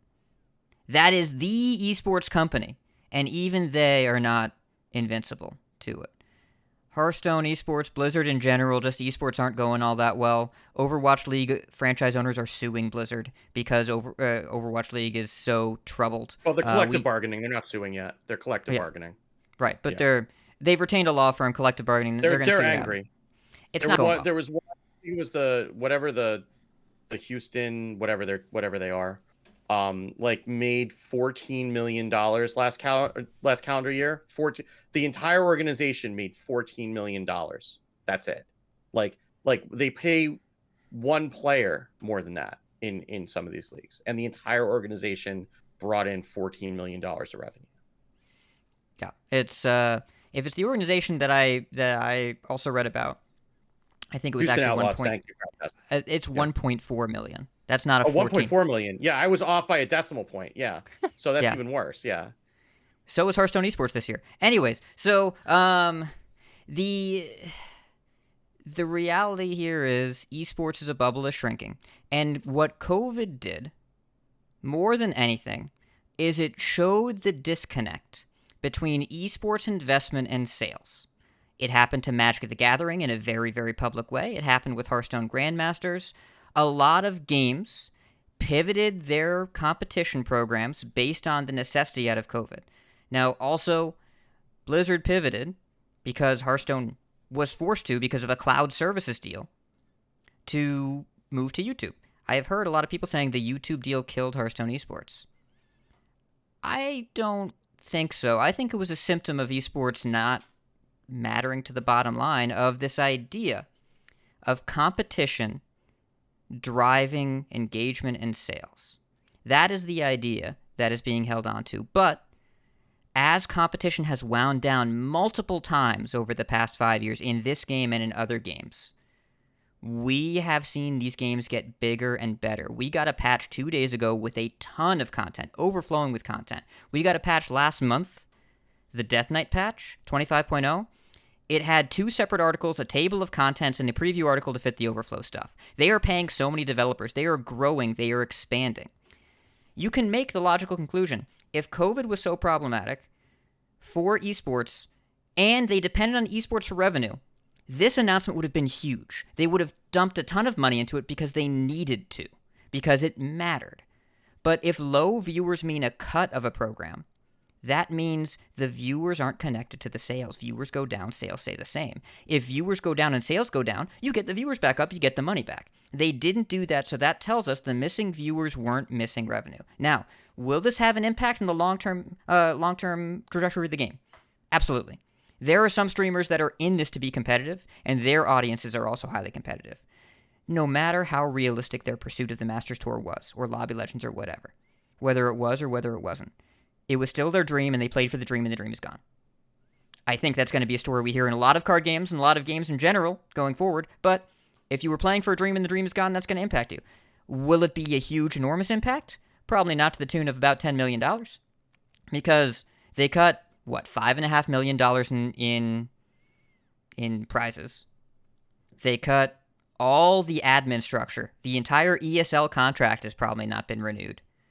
Oh, no, you can run this with, like, A-Bar Nobody. and the production team. Like, that's all you need. I don't know if you need A-Bar. I don't know if there's going to be an esports product manager. My guess would be that someone that's working on another game becomes a consolidated esports person and just picks up the 7 Hearthstone events a year. Because it doesn't make sense to have a full-time person for this. The reason to do ladder is to not pay admins. The reason to not pay admins is to cut the entire ESL contract. They broke a lot of hearts for probably about $10 million. Will they lose $10 million worth of broken-hearted gamers? I don't think so. I would be very surprised. Not a chance. I could argue. You could argue that he effectively becomes like the community manager for esports because there's still going to be plenty of people complaining about win trading or whatever, and there's going to be enough enough work there that you could probably justify like a full-time person for Hearthstone esports. But more than that, probably not. No. I think the most optimistic outlook you could possibly have on this is that they decided, hey, why don't we make all these cuts and just buy time with as little as possible until this acquisition happens and it's not our problem. Yeah. Well, I mean, it's also like we talked a couple weeks ago about the viewership of, Worlds versus other Hearthstone tournaments. And like the Death Knight show match was twice the viewers of Worlds, right? Yeah. And the Death Knight, like the difference between the viewers of the show match and the viewers of Worlds is that the viewers of Worlds you've already gotten their money and you're probably not getting very much more from them. Those are very engaged players who probably have most of the cards, if not all of them. Maybe they buy a cosmetic, but you're not swaying them to do anything with Worlds, right? You're maintaining engagement. You're not making any new sales. You are making new sales from the Death Knight show matches, 100%. There were people who are going to be swayed to go buy the pre-order because of the show match, and I would expect that that's where a lot of that effort's going to go. Like we saw that with the Battlegrounds event, and those are generally pretty highly produced. I'm sure that there's work for people who have experience in live event production and tournament administration for those types of show matches as well, when you're bringing in invitees or whatever. So there's probably some work there, but that, like, if I'm a bean counter at Blizzard, I'm first of all looking at all of this as a cost center, not a profit center, which means that and for those of you who don't work in corporate America, typically the profit centers are the ones that bring in money, like sales and product development and stuff like that. Those are the ones that make money. Those get most of the investment. The cost centers are the ones that you have to put money into, like accounts payable and IT and stuff like that. I work in IT, so I'm very used to being part of a cost center. And those generally get investments when it makes sense, but for the most part, they get as you put as little money into those as you can get away with a lot of the time. So if I'm looking at this as a cost center, then I'm saying, well, if these are not converting to sales, but the show matches are, well, that's where I'm going to put that effort. And, you can have fewer of those, but those will have a much more direct impact on the bottom line. It's harder to, even if there is a material impact on, the interest in the game, it's harder to quantify as opposed to, well, I had this event where I sold Death Knights and people bought Death Knights. Yeah, I mean, the show match stuff is direct marketing, right? Like there's this immediate line, whereas esports has always been much more abstract. And to go off on a bit of a rant/tangent here, I think broadly, esports ran into kind of the same sort of bubble as has happened in other tech areas, where it was like people expected this massive growth without quite recognizing some of the factors. And I think the major one is it's a niche within a niche, right? Like it is the hardcore competitive people within a demographic that you're already cutting out to generously everyone over 50, right? Like, are just not watching any esport. They don't even know, what Twitch is. And as a numbers example, League of Legends World Championship, 5.1 million viewers. That's huge, right? That's massive. World Cup, 5 billion. It is just a completely different scale. I think maybe in 50 years, right, we could start to have more similar numbers. I hope that the industry gets the chance again, that people haven't sort of done what they did with VR, where they were like, well, we tried it and it was supposed to be the next big thing and then it didn't really work, so screw that. But having worked in VR, the comparison is closer than you think. It's not just I that know. it wasn't the future then. I don't know if it will ever be the future. Like, maybe years and years and years when it works differently. Well, this is the thing. I legit think that there is an opportunity that down the line, when we've seen how gaming has become more and more mainstream, and we know people like competitive games, there are some people who watch, League of Legends, and they don't play League of Legends anymore, or maybe they never even did. People maybe watch Valorant because it's interesting gameplay, but they wouldn't really play a shooter themselves. It is definitely different. Far more often, the viewers of esports play the game that they're watching. But as gaming becomes more and more mainstream, I think there's a possibility that it could down the line have that similar sort of hype and viewership. But it's just we have no idea what that world looks like because it requires an entire generation or two in the future, such that everyone of every age might be choosing to watch this stuff, and that's where you might be able to have a system that makes its own money, right? Because so far it has just been a marketing tool, and people are deciding, you know what, actually we don't need that. It's not an effective enough marketing tool. I think people expected it to be hemorrhaging for a bit and then start making its own money, and that just hasn't manifested because they cannot pull as big sponsors as the main sports stuff. I mean, we are seeing some things like football navigating onto Amazon, right? Like some of these things are going away from TV as people don't have cable TV anymore, and they're just going to streamers.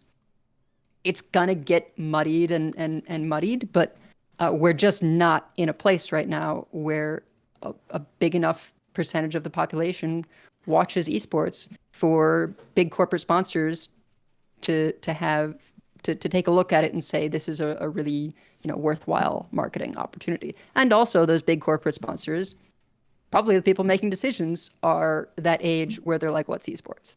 So I mean, it's hard to ignore what esports are. Like, there are TV shows about esports being made. You can know what it is, and you can also look at the balance sheet and realize this ain't it. There was a point where maybe it was necessary, but really the boom of individual content creators as influencer and marketer all in one is so much better for these companies, has such a direct connection. It works better, and it reflects the players that actually play the game instead of the game that players wish they were playing. It's esports. Go ahead. I think some of this money, I hope some of this money, is going to creator programming. It's Guy Grumpy had a tweet about this where I saw that. Where is this? I'm going to pull this up. Where his tweet made a whole lot of sense to me. I wouldn't be surprised they still have those high-dollar creator competitions. Top creators generate much more interest than the competitive scene ever could. And you think about some of the biggest streamers out there, Crip and Kibler aren't Masters Tour players. Kibler could be. Crip probably could be too, but they don't want to, and they don't need to. And you look at, Tice was talking about this today. He was talking to Baby Bear, and she asked, do you think this will affect content creators' viewership on Twitch? And obviously, if you're watching McBannerface, my favorite streamer, watch him all the time, world's competitor, frequent single-digit legend player, and his niche is what's being particularly preyed upon, and that's a hard decision for someone like Banter. What do I do? He can keep playing, but he's not going to grind off stream anymore. And chasing the World Championship trophy is so far away, it only makes sense as an intrinsic motivation of I want the chance to hoist the trophy, but as a realistic thing to pursue and worth your time, it isn't. It is not. So, but when Baby Bear asked Tice, should I keep streaming without a competitive aspect? Will this affect content creators on Twitch? Tice said, to be honest, not so much. I don't think it even affected the viewership the last few years. Just as a content creator, you need to find a good and healthy motivation to stream, even if you come from the competitive scene. The Hearthstone community is still very, very strong. And when I look at a tweet from Zeddy, of all people, he had a reasonable take. Where it was a reply in a thread with Jambre. He said, hot take, I don't think it'll make much of a difference. Esports in Hearthstone has been so irrelevant the past 2 years. If I make a video covering something from it, I need to make sure not to mention esports or people don't click it. And perhaps that's really telling. perhaps the saddest tweet from my editor over at PC Gamer, Tim Clark. I'll watch whatever competitive Hearthstone is available, but this is both worrying and sadly expected. Have had a draft for a while titled I Love Hearthstone Esports, but right now it looks unsustainable. Didn't have the heart to write it. More cruelly, didn't think enough would read it. That last sentence is a story by itself. Yeah. Just the interest is talked about but not demonstrated. We don't see the numbers, and we used to, but we don't anymore. The qualifiers always fill up. There's always someone that wants to play, but a lot of the qualifier players aren't realistically chasing the Masters Tour. And they're not the primary customers of the game anyway. So, from a calculated business perspective and a realistic reflection of what's actually going on in the space, this is the saddest drop in the bucket you'll ever see. However, for a lot of individuals, they are now going to reevaluate their relationship with the game. And I do think there will be a slow but steady decline. Content creators that identified with that professional dream, people that are actively seeking out other games. Hearthstone's a 10-year-old game. 10-year-old games sometimes lose players, and I think that was accelerated more by Battlegrounds going paid for the pass more than anything we've seen. But this is still going to have some impact. It's going to do something, and it's going to look like a different game. I do think it is a little telling. There are a few folks I've talked to that talk about really they were invested in Hearthstone for the competitive dream, but they also play Marvel Snap. And I understand Marvel Snap's a different game, but you can't even challenge a friend to a game right now. At some point, it's about having fun playing the game and feeling compelled to play some more. It's a big part of it. And I wouldn't be surprised after emotions cool off if maybe this whole thing becomes something we talk about, but maybe not something that changes too many decisions once that first wave of people fall off. Now, I'm still very curious. I run a Hearthstone League THL.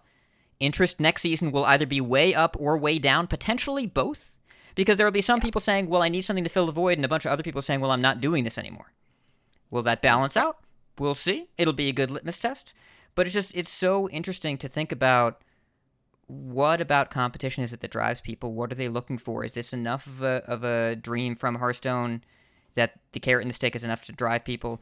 Does grassroots competition scratch that itch? Do people really want to go to Masters Tours anyways? But how many people were living on the dream? I don't know. If someone tries to make a third-party tournament, will people sign up? What does the prize pool have to look like? Because, you know, that's it. Theoretically, it's an option. I mean, it hasn't been happening, but maybe now that it's the only game in town, effectively, to play in something that you're not going to grind for hundreds of hours in. To play in something that you can win money now. Yeah. Yeah. Like, I'll gladly pay you Tuesday for some Hearthstone content today. Like, you know. I mean, this was the thing when I was at Nerd Street, which also kind of failed. It's struggling on, I guess. But when I was running Hearthstone stuff, and I ran, I know the confines of working within a very particular like budget and like here's what you're allowed to do. I ran, as far as I know, the only ever Hearthstone tournament with round timers. And I created rules to do that, and we pulled it off, and it had a modest prize pool. I think it was like 5K or something. And it was, by all accounts, like people liked it, the people who played in it. I don't know if the company felt it was worth it, but when I was trying to run future stuff, particularly when COVID hit and we were trying to do online events, it was impossible not to be counter-programming if I wanted to run something on the weekend, because qualifiers were nonstop and it choked out everything else. So I had to run stuff either like Wednesday during the day, which means no one who has a day job could compete, or like there just was no way to do a good time slot. Maybe you could find that odd weekend where it was like the end of the qualifying season and the next one hadn't quite started yet, but really tough to fit anything in. And I think in general, even though we've had time in the last, half year or so, I think people were sort of, I almost kind of hope people were still sort of under the shadow of the possibility of main circuit Hearthstone esports, that they weren't sure what to make. Now that is obliterated. There just are no tournament. There's no opens, right? Qualifiers are gone. You must qualify via ladder. So there's potentially an opportunity for a third party with deep pockets or willing to charge entry fees, etc., do what they need to do to get people to play, right? Because if you're someone like me who's like, yeah, I cannot function grinding ladder, but I liked trying to surprise people with an interesting lineup. There's no place to do that besides THL, which was never for money. I mean, I think the me who had just moved to Philadelphia and switched to Hearthstone because I wasn't near my friends anymore, and then started playing in locals because I needed to actually like meet people and have some friends. That me would see this if I were not now part of this podcast, part of the community, creating content and stuff. I probably would just stop playing. I mean, I would play Hearthstone for fun, but I would have, like, to some extent, I don't know. Maybe I would just say, okay, I'm gonna go play EDH with my local friends now that I'm back home. Like, it's funny that you mentioned that, by the way. The format that you mentioned for Magic is the casual one that has usurped all attention from tournament Magic. I think that's also pretty telling that that's your impulse, isn't it? Yeah. Well, and that it shows that community drives people, right? And it pulls them in. Yes. That it's what has the staying power.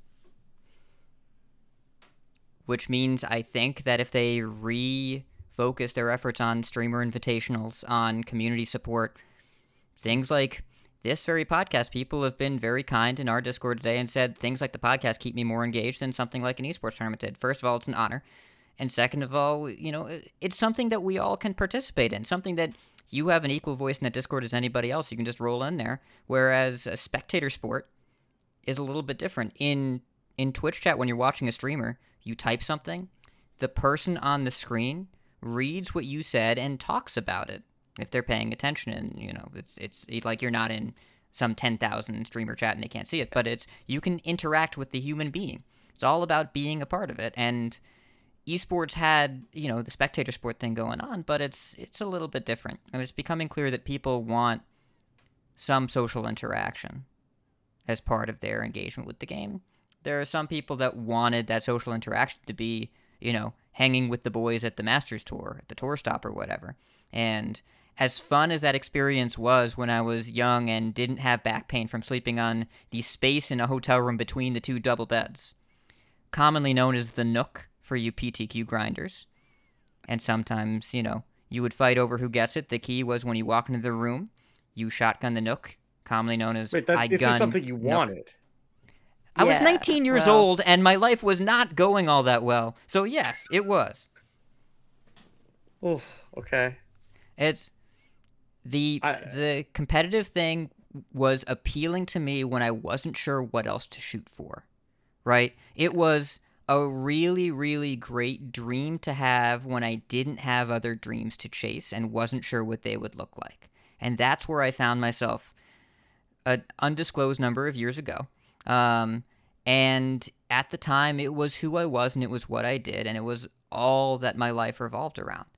But then I got a job working nights and weekends, couldn't do Magic anymore, and what Hearthstone did is it scratched the itch by having a ladder that felt competitive that I could play in 5-minute chunks at 2 in the morning.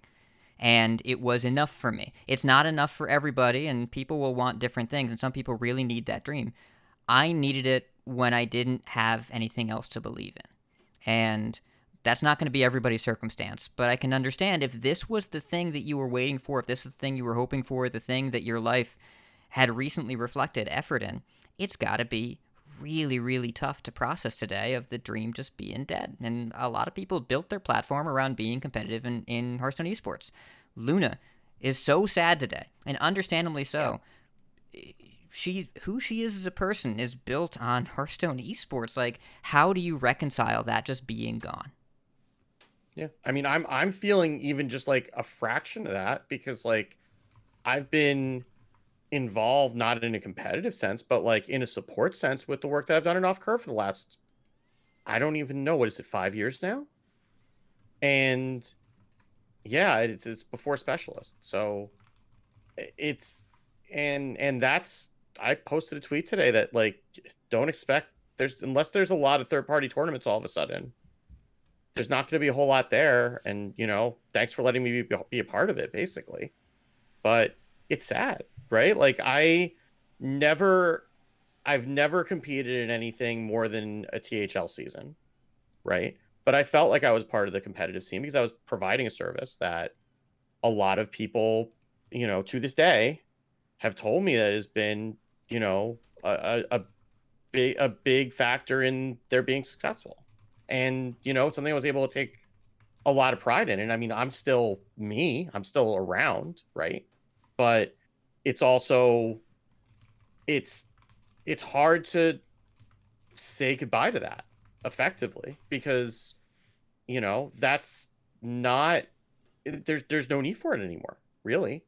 I mean, even when the qualifiers had ended and like a Masters tour is coming up, there's still like a critical mass of players and like something like the Pony Dojo that would be using like private test group data, and even that is even just getting a testing group together is with enough people to generate that kind of data is unlikely for these events. And it's been a rough day, if I'm being honest, because like I'm saying goodbye to that a year after I said goodbye to the podcast of the same name. Now obviously there have been other good things that have come in that past year. I'm here, I'm very happy to be here still a year later, but and I'm grateful that I am here, right? Because like had I if I were not here, right, if I were still on my own, this would be doubly devastating, right? Because this would be most of my brand gone in a flash, right? And it's like it's not the only thing that I've done. It hasn't been the only thing I've done even before I joined this podcast, but it's a big thing that I spent a lot of time and made a name for myself with, and it's hard to see that just kind of taken away with nothing to replace it. It sucks. Not gonna sugarcoat it. It sucks. Yeah, I mean, I think about my Hearthstone career, and it's weird to feel like, oh no, I peaked in 2018, and there's just not another shot. Like, that was it. Whoops. And I have to go to my teammates and say, hey, are we going to keep doing this? I know some people were waiting for the esports announcement to sort of like decide if they wanted to keep being part of being active as in a competitive team. And some folks might say, well, I'm going to be really involved in THL now. But like you're saying, other folks will just say, oh, well, there's other games I want to play.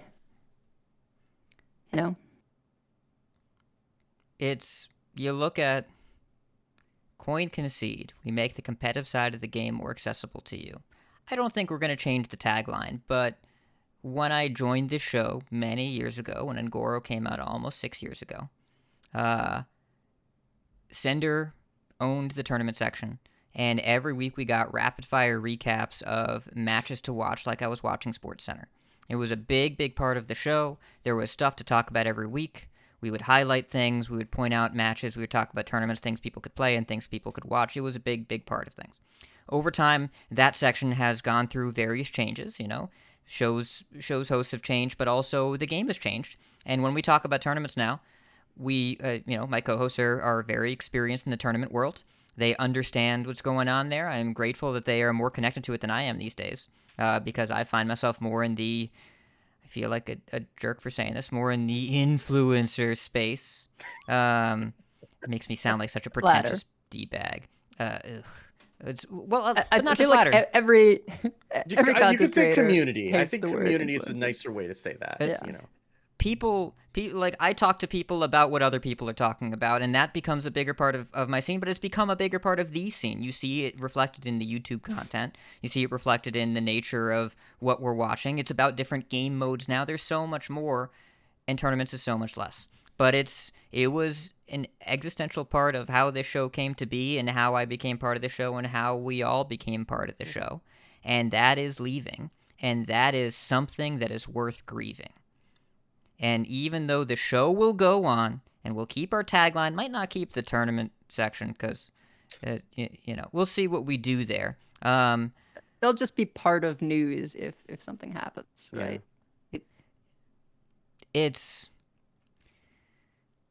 We are weaving a narrow needle here where we're trying to both say esports don't matter and it's okay to be sad. Like, that is the sum total of the arguments. And, like, it's not that esports doesn't matter. It's that from a cost-benefit perspective, the game has changed. And it doesn't make sense to spend $10 million on an esports program when you can spend a lot less and get enough of what you want and cut the losses for what you lose. And it's not enough to justify keeping esports around.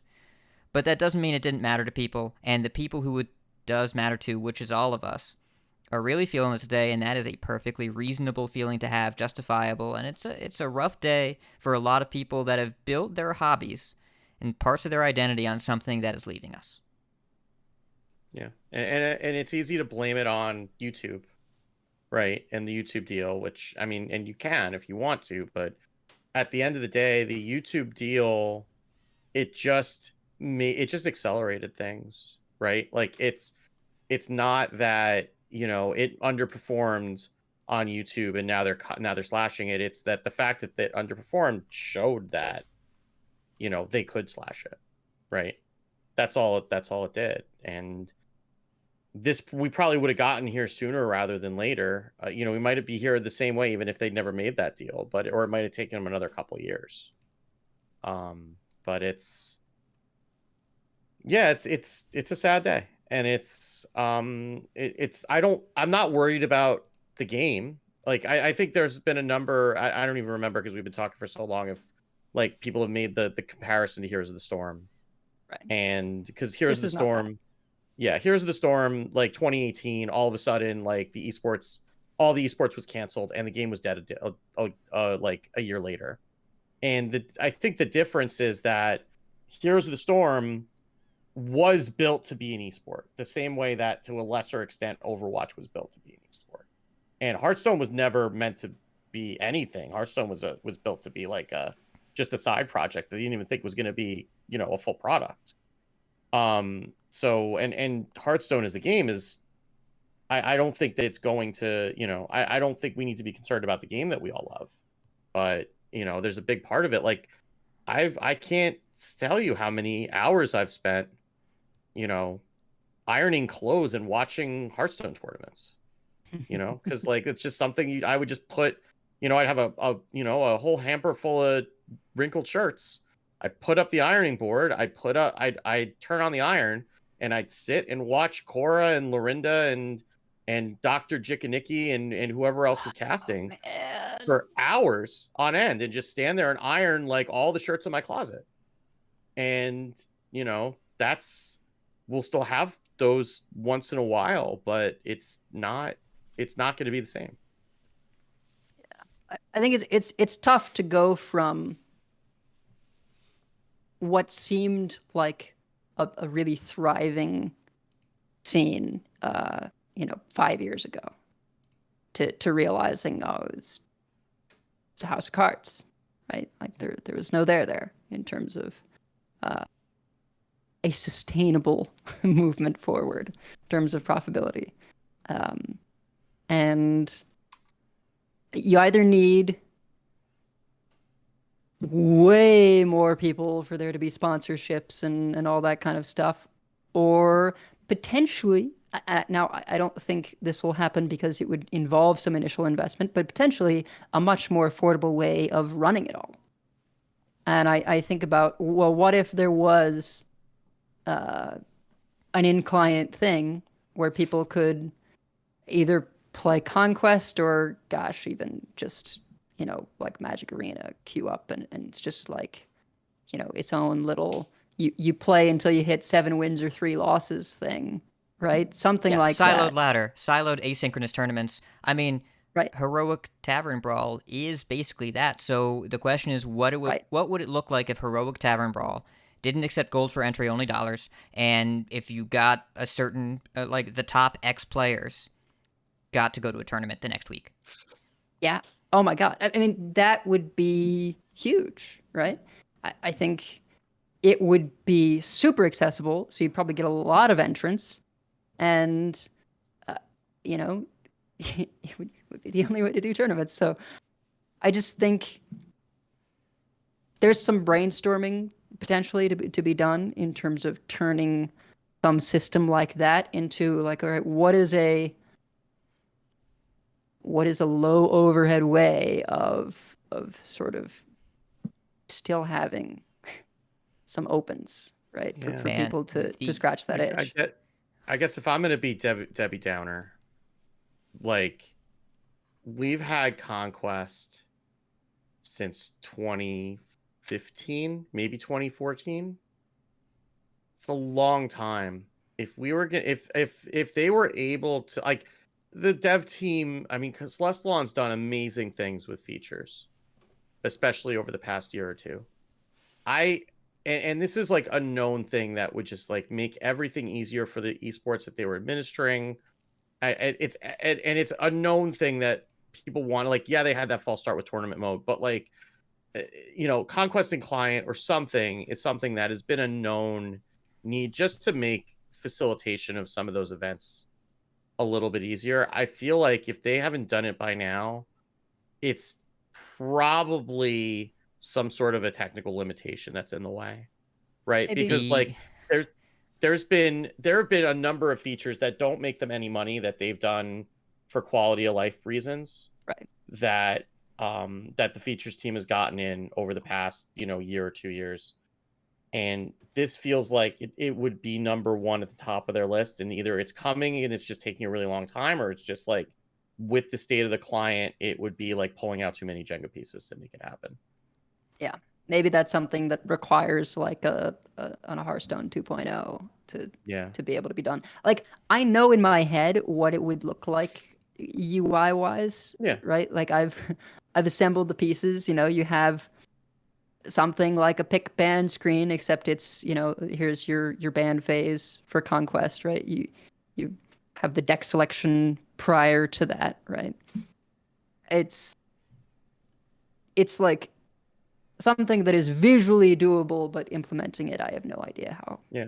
And I mean, you have a complicated it lot would of be. former competitive players who have played a lot of Conquest matches on the dev team to give that kind of input to, right? Yeah. Like, it's not like you have to go very far to find people who would have informed opinions on how to build it. It feels like if it hasn't happened yet,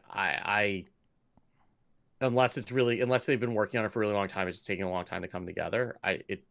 Maybe that's the case, and we'll just see it in like the mini set patch. Maybe it'll just Oh magically man, be there. That would the be ironic. tournament mode copium is so strong. Then the day they cut Hearthstone esports by 90%, we're like, well, maybe it's just an implementation thing. It's just a little dirty. It's still good. yeah, they're totally working on fetch mode. It's not going to happen. I've made the same pitch for Conquest and the Client for many years. Use the Borrowed X UI and the Heroic Tavern Brawl ladder, but they don't want to do it. So or they they're can't, not or there's just like they may want to do it, and it's just like they look at it, it's going to be too many person hours, and like the kinds of things that the features team are doing, I'm sure are capped at a certain point of where you're not taking away a developer from other things, right? That you can kind of fit those kinds of quality of life things in, and this is just beyond that threshold or whatever, based on the state of the client. I mean, I'll quote Archer: "Can't or won't either." But it doesn't matter. It doesn't matter. It's not happening. Yeah. And another bit of salt in the wound is that, at least personally, I feel this is the best state the game has been in terms of people coming and wanting to play and everything. And for those of us that have been there for a very long time, and esports has just always been there, kind of taken for granted, it's weird to have the game be the best it's ever been, and for the esport to be an afterthought. But it's always been a second-class citizen in terms of esports, right? Like it always has been. And so maybe it's just kind of like we've been keeping the dream alive, And it's kind of a realization that, look, it can be a really great game, but not necessarily be a great esport, right? I mean, that's something that you can't you can be one without being the other, and that doesn't mean that there's not like competition within the client. I mean, there's still ladder. That's not for everybody, and there's obviously there's more to it than that, but it's it's a very hard esport to get into if you don't already follow the game. Like if you like League of Legends is kind of inscrutable at a certain point, but like if you watch it a little bit, you kind of someone explains to you the basics.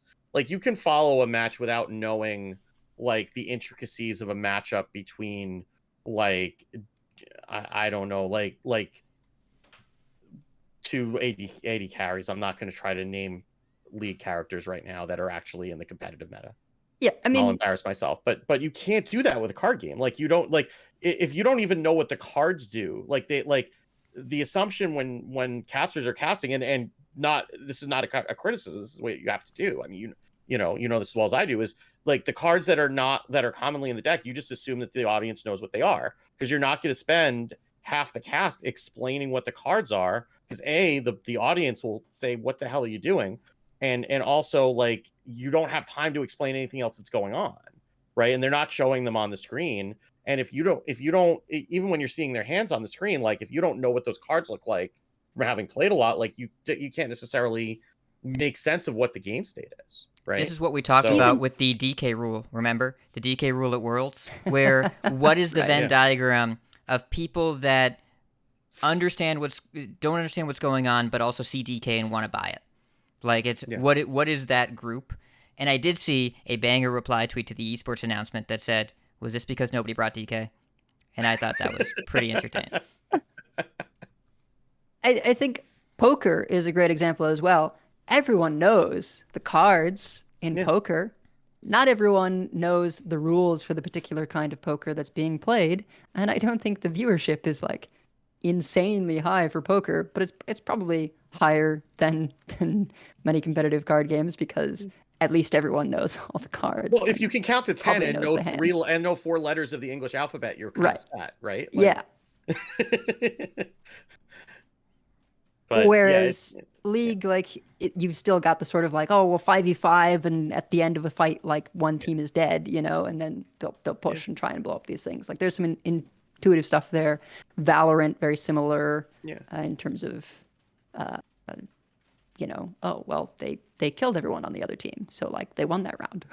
Yeah. Yeah. And And- why and, my like, favorite esports to watch that I don't play, fighting games. Whenever Evo was on, Oh, love watching yeah. fighting games. Yeah. There's never any money in fighting games, but they will be eternal because the community It's- is so grassroots. Yeah, well, really grassroots in case of Nintendo, like undercover grassroots, like you got to make sure they Oh, don't know about it. Yeah. That's another issue. We're not going to get into that in the podcast today.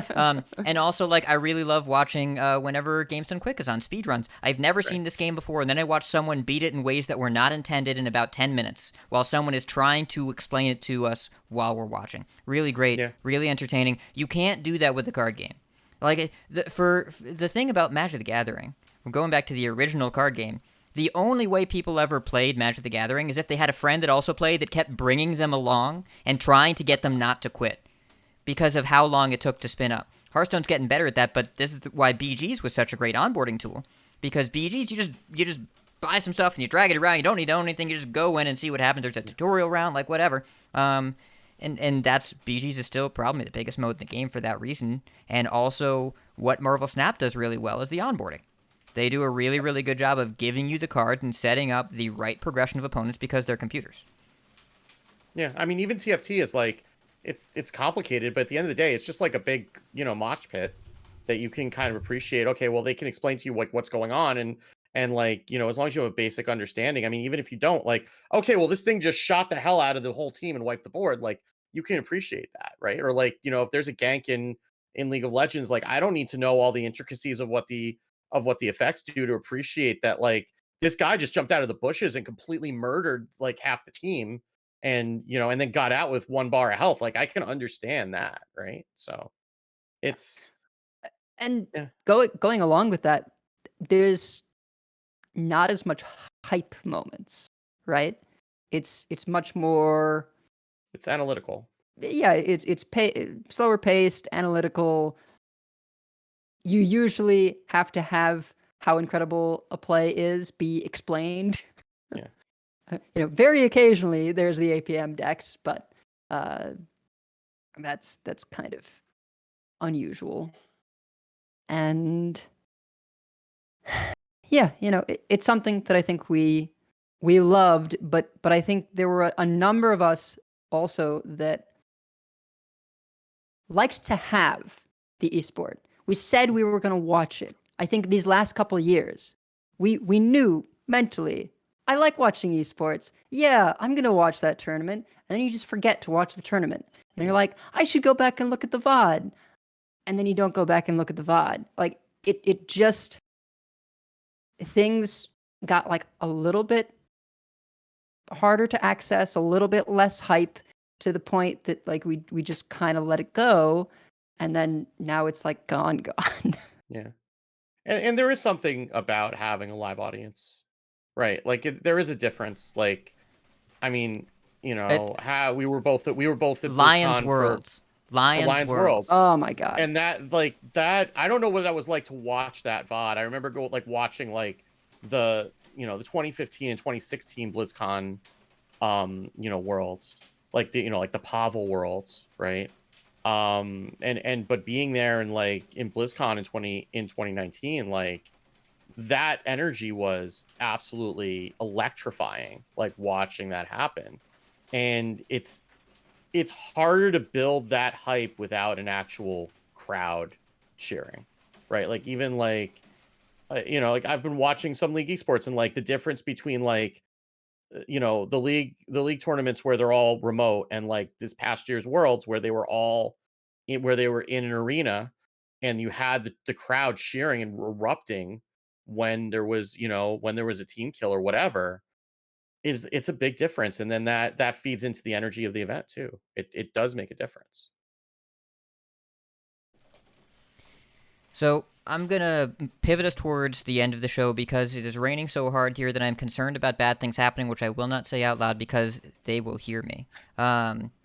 But the stories and feelings we're relating can kind of demonstrate, if you weren't involved in esports and you're not sure why it was so impactful to people today, I hope these stories help you understand what was going on. And for those of you that were as invested as we were, just to try and bring some sense to it, the world has changed, and the way that entertainment is consumed has changed, and it is a hard pill to swallow, but it's something that we need to make peace with at the moment, and it sucks that it's come to our game. And other games will be in similar spots, others may not. You just, some studios, and by some studios I mean Riot, they do esports because they want to. Legends of Runeterra is expanding not because it's making money, it's because they want to. It's never made money. They laid off 100 people last year. They were going to be a single-player game for a little while, and then they decided no, and now they're expanding to the esports space. I have to imagine that there will be more people that pick that up now because it has a competitive scene. There will be games that do that because the companies want to.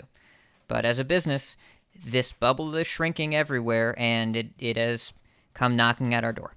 So really, really unpleasant, but we will be back next week. We're going to keep talking about Hearthstone. If I'm honest, the tournament section of our show was always the briefest and the one that had gone through the most debate about the structure would take. We're going to continue having those conversations, but when there are tournaments to talk about, we will. If you want to play Conquest-style Hearthstone, our listener series will remain casual competitive, emphasis on the casual places where people can do that. There are some grassroots tournaments, but it's a heavy day for all of us. They paved paradise and put up a parking lot. Yep.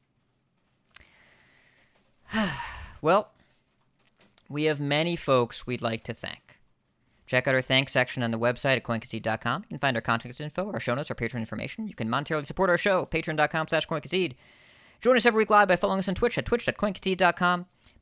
Join our community chats in our Discord at discord.coinconcede.com. Write into our email at coinconcede@gmail.com. Follow us on Twitter at coinconcede. Like, share, and follow us on Facebook at facebook.com/coinconcede. like some CC swag, heading over to our shop at shop.coinconceit.com.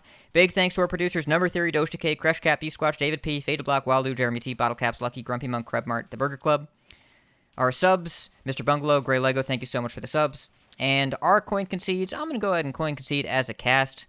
To all current and former Hearthstone competitors, current and former Grandmasters, I guess there are no current Grandmasters, Hearthstone World Champions, past and present, anyone that had a dream of making it big, being on camera, holding the trophy. Dream might still be there if you squint real hard, but Coin Concede to you today. And also Coin Concede to all of the Blizzard employees that didn't have input in this decision, that have visible Twitter accounts, or are just grappling with the reality of something they love being taken away from them just as much as it was taken away from us, with extra shoutouts to Abar and Griffey, whose videos I might miss most of all. I think we can call it for Coin Conceits, right? I don't think we're going to get better than that. Unless anyone has any to share. Yeah. Language actors streaming saying, having some fun tonight. Come reminisce. Aw, Yeah. we'll rate him. I guess I'll just coin concede to Tito for giving me an outlet this weekend where I actually have to put my money where my mouth is, where I joked every week in THL that I wanted to bring 3 priest decks, and now he's created a format where I actually have to bring 3 priest decks. So if you do want to see some, competitive Hearthstone Sunday night, 9 p.m. Eastern, hopefully the show will be up before that. But if not, there will be a VOD. And I guess we can talk about that next week in the tournament section if you want. I need to drink more. Yeah. All right. I don't drink. I might start. I'll have one for you. Before my Okay. power or internet goes out, we're going to wind down the show. So keep calm and raise a glass. And if you see us on ladder, Coin Concede. Coin concede. Coin concede.